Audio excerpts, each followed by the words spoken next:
ठीक है वकील साहब, आप कल आ जाएं, हम बैठकर बात करते हैं। वंदना ने कह तो दिया, पर सच यही था कि अभी भी वह अनिर्णय की स्थिति में थी। उसे कुछ समझ नहीं आ रहा था कि आखिर इस स्थिति में उसे क्या निर्णय लेना चाहिए। मायके में कुल जमा 4 लोग थे, माँ, बाऊजी, बड़े भैया और वह। शादी के बाद वह अपने पति के साथ रह रही थी। उधर बड़े भैया भी शादी के बाद माँ बाऊजी से अलग अपनी गृहस्थी बसा चुके थे। 20 साल से उसके माँ बाऊजी छोटे से किराए के घर में अकेले रह रहे थे। क्योंकि तीनों घर एक ही शहर में थे, लिहाजा मेल मुलाकात होती रहती थी। सब कुछ ठीक चल रहा था, पर पिछले कुछ समय से माँ के गिरते स्वास्थ्य ने सबको चिंता में डाल दिया था। उम्र के इस पड़ाव पर बाऊजी भी काफी अशक्त हो चले थे। घर के सभी काम, तिस पर माँ की देखभाल अब उनसे सधती ना थी। पहले वह माँ बाऊजी को अपने यहाँ बुलाकर कुछ दिनों उनकी देखभाल कर लेती थी। उन दोनों का मन भी थोड़े दिनों के लिए बहल जाता था, लेकिन घर गृहस्थी की बढ़ती जिम्मेदारियों की वजह से अब यह संभव नहीं हो पा रहा था। वैसे भी माँ बाऊजी को अब एक स्थायी सहारे की जरूरत थी। क्योंकि मायके में कोई और था नहीं, इसलिए उसने बड़े भैया से बात करने का मन बनाया। देखो, अभी मेरे पास बहुत उलझने हैं। बच्चों की पढ़ाई का तगड़ा खर्च, तो ना ही मेरे पास पैसा है और ना ही इतनी जगह कि मैं माँ बाऊजी को रख सकूं। हाँ, ज्यादा से ज्यादा तुम कहो तो महीने के कुछ रुपए मैं उन्हें दे सकता हूँ, वह भी अपने खर्चों में कटौती करके। बड़े भैया ने जैसे हाथ खड़े कर दिए। भैया, बात पैसे की नहीं है। क्या आप देख नहीं पा रहे कि माँ और बाऊजी बिल्कुल अशक्त हो चले हैं? इस उम्र में पैसे से अधिक उन्हें किसी सहारे की आवश्यकता है, और हमारे सिवा उनका है ही कौन? आप तो जानते हैं कि अभी तक मुझसे जितना बना मैंने उनकी देखभाल की, पर अब मुझ पर भी तमाम बढ़ती जिम्मेदारियों का दबाव है। अगर आप उन्हें अपने साथ रख लें तो रही पैसे और दूसरी कोई भी मदद, तो मैं अपनी ओर से पूरी कोशिश करूंगी कि आपकी भरपूर सहायता कर सकूं। वंदना ने बेचारगी से कहा, देखो, अगर तुम चाहो तो मैं तुम्हारे पति से बात कर सकता हूं। वैसे भी जब तुम्हें जरूरत पड़ती है, माँ बाऊजी महीनों तुम्हारे घर रुकते हैं, तो अब क्या हो गया? क्या अब तुम्हें उनकी जरूरत नहीं है? भैया की व्यंग्यात्मक टिप्पणी वंदना को चुभ गई। हाँ भैया, मानती हूं कि माँ बाऊजी ने मेरे लिए बहुत कुछ किया है, पर इसका मतलब यह तो नहीं कि उन्होंने आपके लिए कुछ कम किया है। फिर मैंने भी तो आज तक अपना बेटी धर्म ईमानदारी से निभाने का प्रयास किया है, मगर आपने तो। कहकर वंदना ने एक उसांस ली। भैया के मन में अपने लिए इतना जहर देखकर उसकी आंखों में दर्द उभर आया। क्या जरूरत पड़ने पर बेटी की मदद करना माँ बाऊजी का कोई गुनाह हो गया? उसने तो इस तरह की बातें कभी सोची ही नहीं। बचपन से माँ ने बड़े भैया को घर में एक विशेष दर्जा दिया।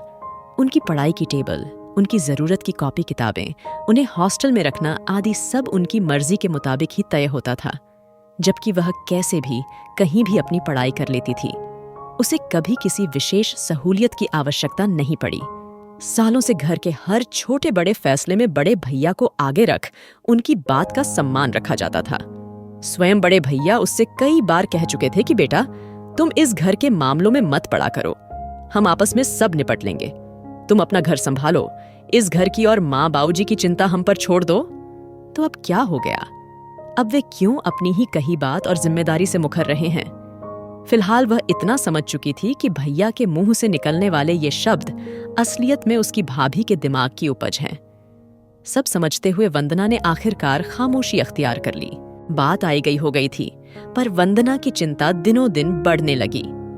एक बार अमन से बात कर देखूं, हो सकता है वे मेरी परेशानी को समझें। आखिर मैंने भी तो उनके घर वालों के लिए इतना कुछ किया है। सालों से इस घर और ससुराल के प्रति अपनी पूरी जिम्मेदारी निभाई है। क्या मेरा इस घर में कोई हक नहीं बनता? माँ बाऊजी उसके साथ उसके घर में रहेंगे तो उसकी सारी टेंशन खत्म हो जाएगी। हाँ, थोड़ा काम बढ़ जाएगा, पर देखा जाएगा, सोचकर उसने पति से बात करने का निश्चय किया। क्या मूर्खों जैसी बातें करती हो? अपने भाई की जिम्मेदारी अपने कंधों पर क्यों लेना? बेटे के रहते वे लोग बेटी के पास रहें तो लोग क्या कहेंगे? आखिर सामाजिक नियम कायदे भी कोई चीज है? छूटते ही अमन ने सामाजिक मान्यताओं के नाम पर जैसे पल्ला झाड़ लिया। पर माँ बाऊजी ने सदा ही वक्त पड़ने पर हमारी सहायता की है। आज उन्हें हमारी जरूरत है तो हमें भी अपना फर्ज निभाना चाहिए। भूल गए हमारे बच्चे के जन्म पर माँ ने आकर पूरी डिलीवरी अकेले संभाल ली थी। घर के कामों के अलावा मेरी और परी की देखभाल कितने अच्छे से की थी। वंदना ने पुरानी याद ताजा करनी चाहिए। अरे, हर माँ अपनी बेटी के लिए यह सब करती ही है, लेकिन इसका मतलब यह तो नहीं कि इस एहसान के बदले हम उनकी जिंदगी भर की जिम्मेदारी ओढ़ लें, वह भी उनके बेटे के होते हुए। अमन ने बेपरवाही से कहा। ओह, वंदना को रंचमात्र भी हैरानी ना हुई। इतने सालों से साथ रहते वह अमन को इतना तो जानने लगी थी, पर मन का एक कोना अभी भी इस भूल में था कि उसने हर मुश्किल परिस्थिति में अमन का साथ दिया है, तो शायद उसे निराश ना होना पड़े। बहरहाल, अपनों द्वारा छली जा रही वंदना इस समय भारी उलझन में थी। अपने जन्मदाताओं की फिक्र उसे अधमरा किए दे रही थी। कोई आसरा, कोई सहारा ना दिखता था। सपने में भी माँ बाबूजी की चिंता उसे डराती थी। पूरी पूरी रात उसे नींद नहीं आती। हे भगवान, माँ बाबूजी के स्वाभिमान और सम्मान की रक्षा करना, वे कभी बेबस और लाचार ना हो, हमेशा स्वस्थ रहे, किसी की दया के मोहताज ना हो।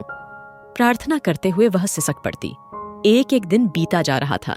माँ की बीमारी, बाऊजी की तीमारदारी और वंदना की लाचारी बढ़ती जा रही थी। क्या करे, किसे अपनी व्यथा कहे? कौन है जो उसके जख्म पर मरहम रख सकता है?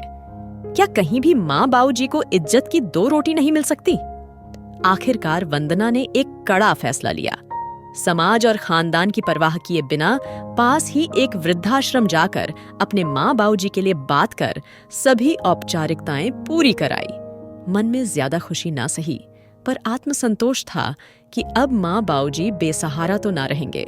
ऐसे में एक दिन उसे वह मनहूस खबर मिली कि माँ को चेकअप के लिए हॉस्पिटल ले जाते वक्त उन दोनों को एक जीप ने टक्कर मार दी। माँ ने तो सड़क पर ही दम तोड़ दिया और अस्पताल ले जाते जाते बाऊजी की सांसों ने भी उनका साथ छोड़ दिया। एकदम से आ पड़ी इस आपदा ने सभी को विस्मित कर दिया। जिसने भी इस खबर को सुना सन्न रह गया। नाते रिश्तेदारों में सभी की आंखें नम थीं। भाई भाभी तो फूट फूट कर रो रहे थे। अमन भी अपने आंसुओं को बहने से नहीं रोक पा रहे थे। खुद उसके बच्चे भी नाना नानी को याद कर एक कोने में बैठे सिसक रहे थे, पर वंदना की आंखों में एक बूंद आंसू ना था। पता नहीं, पर इस असह्य वेदना और दुख की घड़ी में भी उसके मन में जाने कैसी असीम शांति छाई थी। अपने इस कुकृत्य के लिए वह समाज और परिवार के कोपभाजन का शिकार भी हुई, पर उस पर किसी के व्यंग्य बाणों और तानों का कोई असर ना हुआ। परसों ही माँ बाऊजी की 13वीं निपटी थी। बीच में एक बार वकील साहब आकर उससे मिलकर जा चुके थे। दरअसल माँ बाऊजी की इंश्योरेंस पॉलिसी के 10 लाख रुपए उसे मिलने थे, क्योंकि माँ बाऊजी ने उसे ही नॉमिनी बनाया था। आज माँ बाऊजी वाले किराए के घर को खाली किया जा रहा था। ज्यादा कुछ सामान तो था नहीं, बस रसोई घर में कुछ बर्तन और बरसों पुराना उनका पलंग और अलमारी, साथ ही कुछ छोटा मोटा सामान। कमरे के एक कोने में स्टूल पर किनारे में लगी माँ बाऊजी की फोटो। यह फोटो उनकी जवानी के दिनों की थी, जिसमें बाऊजी के भव्य चेहरे पर बड़ी बड़ी मूंछें और माँ की कजरारी भोली चितवन देखते ही बनती थी। माँ की अलमारी देखते वक्त माँ की पसंदीदा साड़ी पर वंदना की निगाह ठहर गई। यह साड़ी बाऊजी ने उन्हें शादी की 50वीं सालगिरह पर दी थी। लाल बूटों से सजी सुनहरे घोटे वाली यह साड़ी माँ को अत्यंत प्रिय थी। वह साड़ी उठाकर वंदना ने अपने सीने से चिपका ली। पल भर को ऐसा महसूस हुआ कि मानो वह माँ के सीने से जा लगी हो। तभी उस साड़ी की तह से एक पर्ची सरकती हुई नीचे जा गिरी। कौतूहलवश वंदना ने उसे उठाया। यह माँ के हाथों लिखी एक छोटी सी चिट्ठी थी, जिसे पढ़कर वंदना की आंखों से अश्रुधारा बह चली। प्रिय बेटी वंदु, हमारी जिंदगी की सांझ नजदीक है। ईश्वर ही जाने कि कितनी और सांसों की मोहलत बची है हमारे पास। बेटी, हमारी कोई वसीयत नहीं है जिसे हम तुम बच्चों के नाम करके जा सकें, मगर संस्कारों की जो दौलत मैंने तुम्हें दी थी, तुमने आज तक भली भांति सहेज रखी है।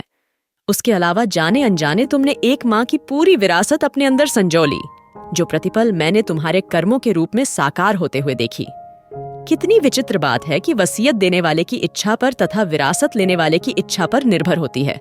वसीयत हमारी कोई है नहीं और विरासत तुम अपने आप ही संभाल चुकी हो, तो इस नाते हमने तुम्हें अपनी बीमा पॉलिसी का नॉमिनी बनाया है। हमारा आशीर्वाद समझकर पॉलिसी की इस छोटी सी रकम को तुम जहां जैसे चाहे खर्च करना। सदा खुश रहो मेरी बच्ची, तुम्हारी माँ। इतने दिनों का दर्द किसी फोड़े सा फूट कर बह निकला।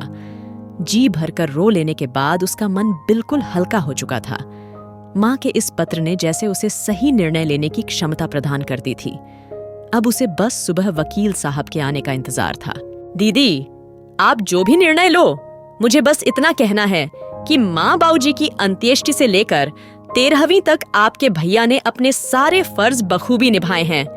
पैसों की तंगी होते हुए भी उन्होंने हम सबकी इज्जत पर आंच न आने दी और पानी की तरह पैसा बहाया है। भाभी ने इशारों में अपनी बातें वंदना के आगे रख दी। ओ भाभी, तुम अभी तक नहीं समझ पाई माँ बाबूजी के हृदय की पीड़ा को।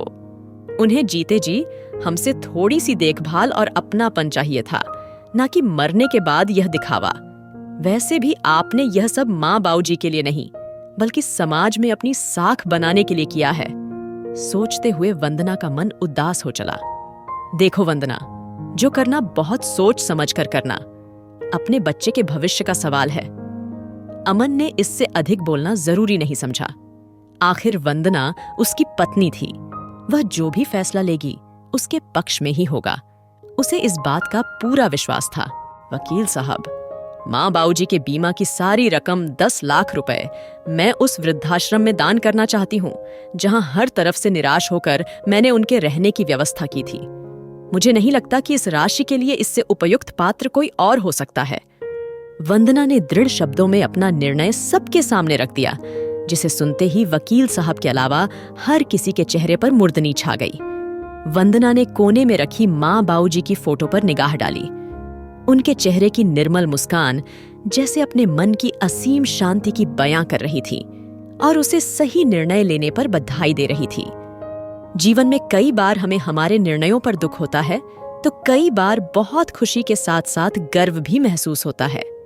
और अगर वो निर्णय स्वार्थ से ऊपर उठकर किसी को सुख प्रदान करता हो, तो कहना ही क्या, अपनी अमूल्य प्रतिक्रिया अवश्य दे और हमारे पेज को लाइक फॉलो करके पेज को सपोर्ट भी करें। धन्यवाद।